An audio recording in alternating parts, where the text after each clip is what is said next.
Hello everyone, welcome back to the channel. पिछले class में हम लोगों ने ऑडिटिंग में चैप्टर 3 स्टार्ट किया था, इंटरनल कंट्रोल, जिसमें कि हम लोगों ने इंटरनल कंट्रोल का मीनिंग समझा, ऐसा कॉन्सेप्ट को हम लोगों ने अच्छे से समझा। इंटरनल कंट्रोल का हम लोगों ने ऑब्जेक्टिव समझा, इंटरनल कंट्रोल के प्रिंसिपल्स पर हम लोगों ने चर्चा किया, इंटरनल कंट्रोल और ऑडिटर्स के बीच का रिलेशन को हम लोगों ने समझा, और इंटरनल कंट्रोल का डिवीज़न हम लोगों ने समझा, जिसमें कि 5-7 डिवीज़न है। इस डिवीज़न पर हम लोगों ने डिटेल में बात किया। इसी चैप्टर का जो सेकंड पार्ट है, सेकंड सेगमेंट है, जिसमें हम लोग को इंटरनल चेक पढ़ना है। तो आज हम लोग करने वाले हैं इंटरनल चेक। आज हम लोग इंटरनल चेक का कॉन्सेप्ट, मीनिंग समझेंगे। इंटरनल चेक के जो मेन ऑब्जेक्टिव्स है उस पर हम लोग चर्चा करेंगे, जो कैरेक्टरिस्टिक्स है उस पर चर्चा करेंगे, इसके प्रिंसिपल्स पर चर्चा करेंगे, और डिटेल में हम लोग इंटरनल चेक को आज समझने वाले हैं। तो चलिए आज का वीडियो स्टार्ट करते हैं। Let's begin.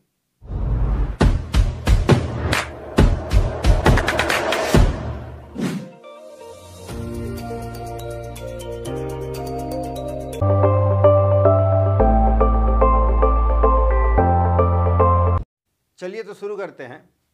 इंटरनल चेक का मतलब है, इंटरनल यानी आंतरिक, अंदर का, और चेक यानी जांच करना। तो हमारे ऑर्गेनाइजेशन के अंदर जितने भी बुक्स ऑफ अकाउंट्स हैं, वो हमारे कंपनी यानी ऑर्गेनाइजेशन के अंदर के जो क्लर्क्स हैं, जो एम्प्लॉई हैं, जो मैनेजर्स हैं, जो ऑफिसर हैं, इनके द्वारा जो चेक किया जाता है सारे बुक्स ऑफ अकाउंट को, इसी को हम लोग बोलते हैं इंटरनल चेक। एक बहुत बड़े एक्सपर्ट हुए हैं डी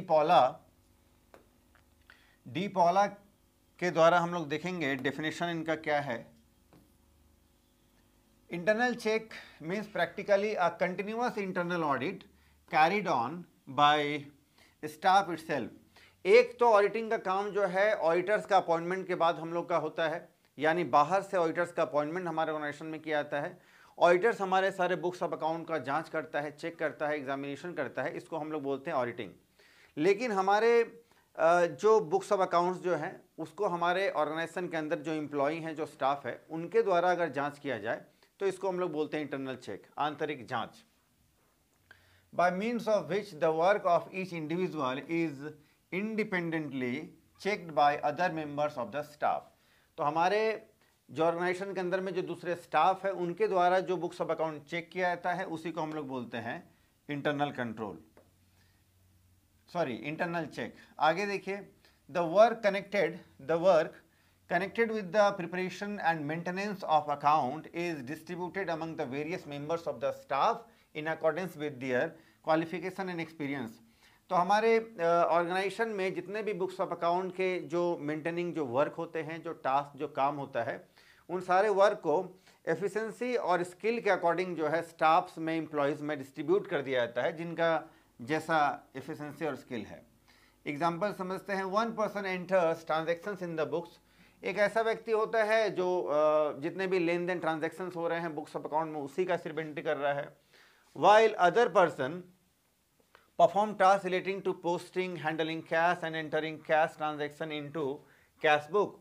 और जो दूसरे जो स्टाफ है, दूसरे बंदे जो हैं, वो कैश बुक में एंट्री कर रहे हैं, दूसरे ट्रांजेक्शन्स का एंट्री कर रहे हैं।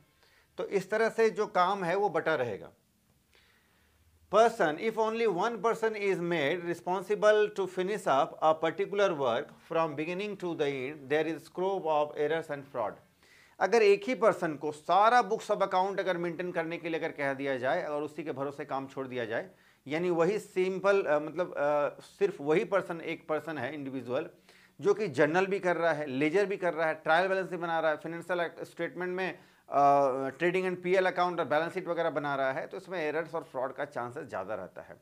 इससे बचने के लिए हम लोग क्या करना चाहिए कि एक पर्सन का अपॉइंटमेंट करना चाहिए जो कि जर्नल का काम करेगा, दूसरा कोई पर्सन होगा जो कि लेजर करेगा, कोई ट्रायल बैलेंस बना रहा है, और कोई फिर ट्रेडिंग एंड पीएल अकाउंट बनाएगा। इसमें क्या है कि अगर कोई गलती है तो दूसरा बंदा जो है, दूसरे जो स्टाफ या एम्प्लॉई हैं, वो एक दूसरे गलती को पकड़ सकते हैं आसानी से। अपनी गलती तो हम लोग को पकड़ में आती नहीं जल्दी।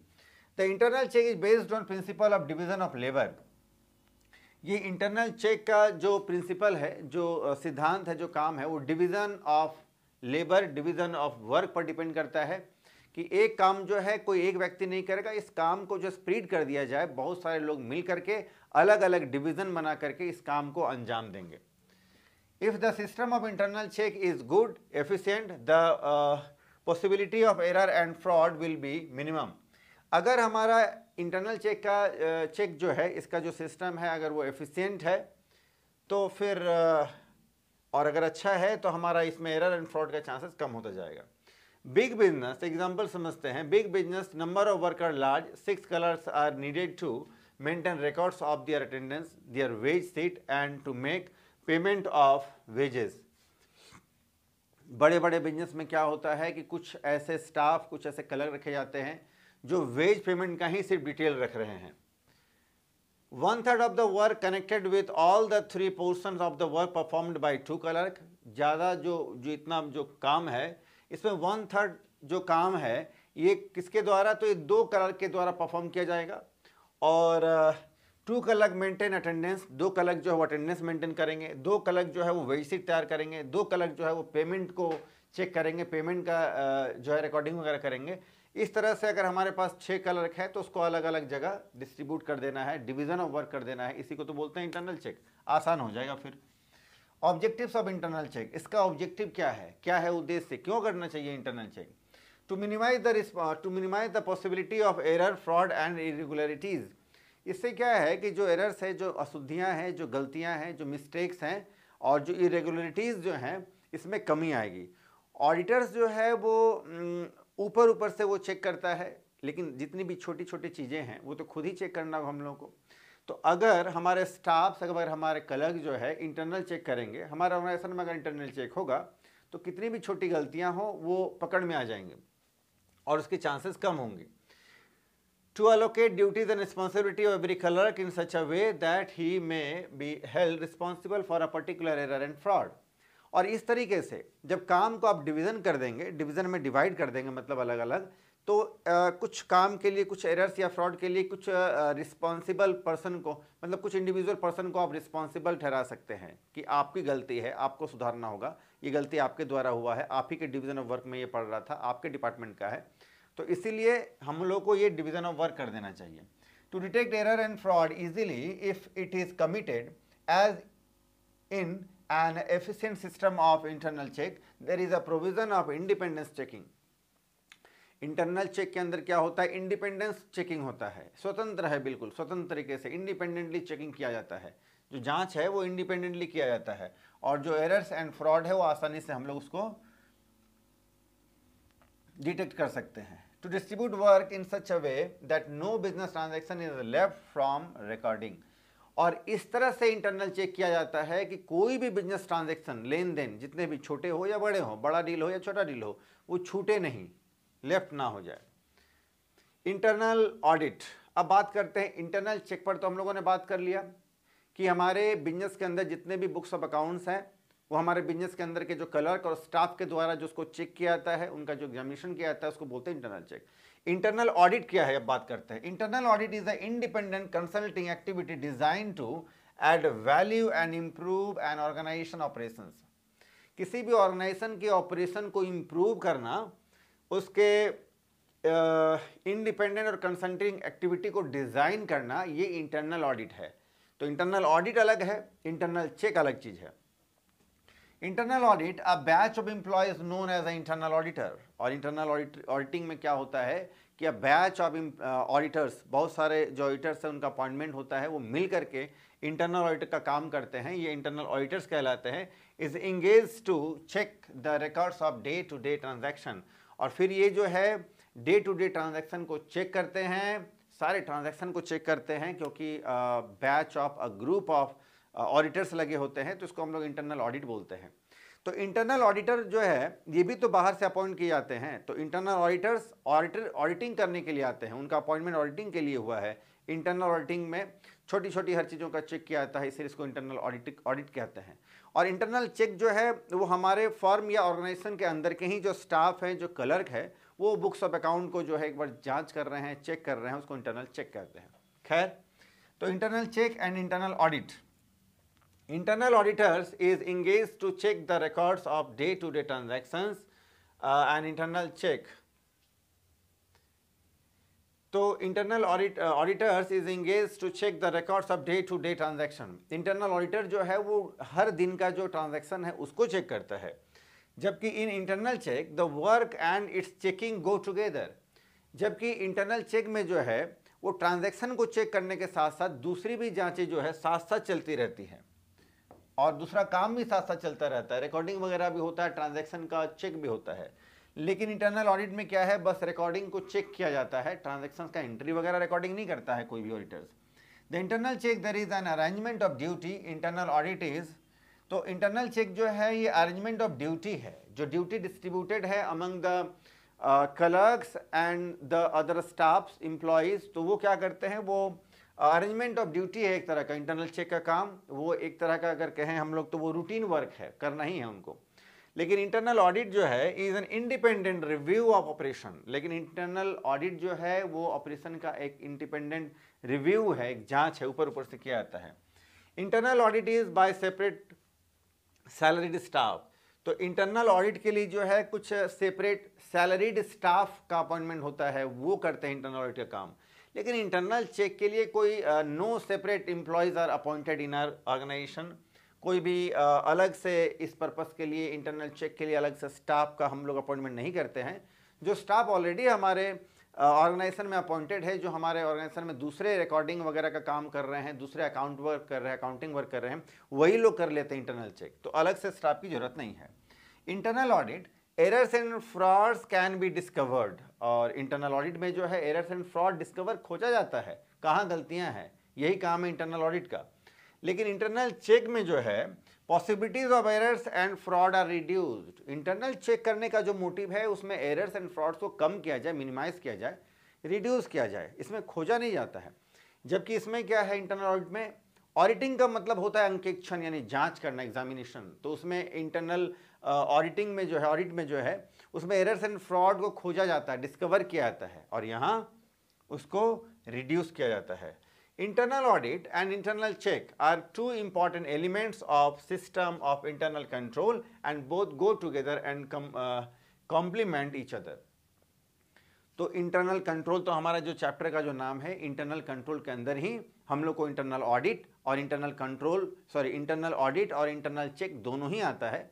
लेकिन इंटरनल ऑडिट अलग है, इंटरनल चेक अलग है, दोनों एक दूसरे के कॉम्प्लीमेंट हैं, दोनों एक दूसरे के विरोधास्पद नहीं हैं, दोनों अलग अलग डायरेक्शन में नहीं जा रहे हैं, दोनों सेम डायरेक्शन में जाते हैं, दोनों एक दूसरे के पूरक हैं, कॉम्प्लीमेंट्री है, कह सकते हैं एक दूसरे से मिलकर बने हैं, मिलकर साथ साथ चलते हैं। अब प्रिंसिपल्स का बात करते हैं, basic principles of internal check, सिद्धांत क्या है, कैसे काम करता है। तो प्रिंसिपल्स वही है, डिवीजन ऑफ वर्क होता है, जांच करते हैं स्टाफ वगैरह। The work should be allocated among the various clerks such that their duties, responsibilities and rights may be clearly and judicially divided. तो जितने भी बुक्स ऑफ अकाउंट को चेक करना है, उस सारे काम को जो है डिवीज़न ऑफ वर्क, अलग अलग काम को उनका डिवीज़न कर दिया जाता है और उनके एफिशिएंसी और स्किल के अकॉर्डिंग अलग अलग स्टाफ में, एम्प्लॉय में डिस्ट्रीब्यूट कर दिया जाता है। पहला सिद्धांत ये हुआ, no single person is allowed to do a job solely by himself from beginning to the end. कोई भी एक पर्सन को अलाउ नहीं किया जाता है कि वो फ्रॉम बिगिनिंग टू एंड यानी स्टार्टिंग से लेकर लास्ट तक सारा बुक्स ऑफ अकाउंट का रिकॉर्डिंग वगैरह सारा काम वही एक पर्सन करे, ऐसा अलाउ नहीं किया जाता है। यानी वही एक पर्सन है, एक सिंगल बंदा है जो जर्नल कर रहा है, वही लेजर करेगा, ट्रायल बैलेंस बनाएगा, ट्रेडिंग एंड पीएल अकाउंट बनाएगा, फिर बैलेंस शीट, नहीं, ऐसा नहीं करना है। डिफरेंट पर्सन को जो है डिफरेंट अलग अकाउंटिंग वर्क के लिए यहाँ उनको रिस्पॉन्सिबिलिटी दिया जाता है। The work of each individual is independently checked by other members of the staff. और एक पर्सन के द्वारा किया गया काम को दूसरे स्टाफ के द्वारा इंडिपेंडेंटली, बिल्कुल स्वतंत्र तरीके से इंडिपेंडेंटली चेक किया जाता है उसको, ताकि कोई गलती हो तो दिखे। One person should be efficient and specialise in his work, और ये तो भाई साधारण सी बात है कि जितने भी जो भी स्टाफ रहेंगे वो एफिशिएंट होने चाहिए, स्किलफुल होने चाहिए, स्पेशलाइज भी होने चाहिए अपने काम में। The division of work should not be expensive, लेकिन जो डिवीजन ऑफ वर्क वाला जो काम है ये बहुत ज़्यादा खर्चीला, एक्सपेंसिव नहीं होना चाहिए, कम खर्चीला होना चाहिए, क्योंकि ये तो रेगुलर वर्क है, रूटीन वर्क है इंटरनल चेक, ठीक है। There should be a proper system of filing vouchers and correspondence in the business में एक प्रॉपर सिस्टम होना चाहिए। जितने भी वाउचर्स है, जैसे कि गुड्स परचेज किया गया है, सेल किया गया है, कुछ रिटर्न आया है, कुछ हम लोगों ने रिटर्न किया है, रिटर्न सेल्स रिटर्न हुआ है, परचेज रिटर्न हुआ है, कभी कोई एसेट्स परचेज किए गए हैं, कुछ लायबिलिटीज का पे ऑफ किया गया है, पेमेंट किया गया है, इनके जो वाउचर्स तो होंगे, क्योंकि सारे ट्रांजेक्शन्स के वाउचर्स होते हैं, तो उन वाउचर्स का जो फाइलिंग है वो तरीके से किया जाए। परचेजिंग का एक फाइलिंग अलग हो, सेल्स का फाइलिंग अलग हो, एसेट्स का फाइलिंग अलग हो, लायबिलिटीज का फाइलिंग, तो फाइलिंग तरीके से होना चाहिए वाउचर्स का। एंड करस्पॉन्डेंस इन बिजनेस से जुड़े हुए। एडवांटेज ऑफ इंटरनल चेक, इसके एडवांटेज क्या है, फायदे क्या है इंटरनल चेक के, क्यों करना चाहिए, फायदे आज बात करते हैं। आइए, इट हेल्प्स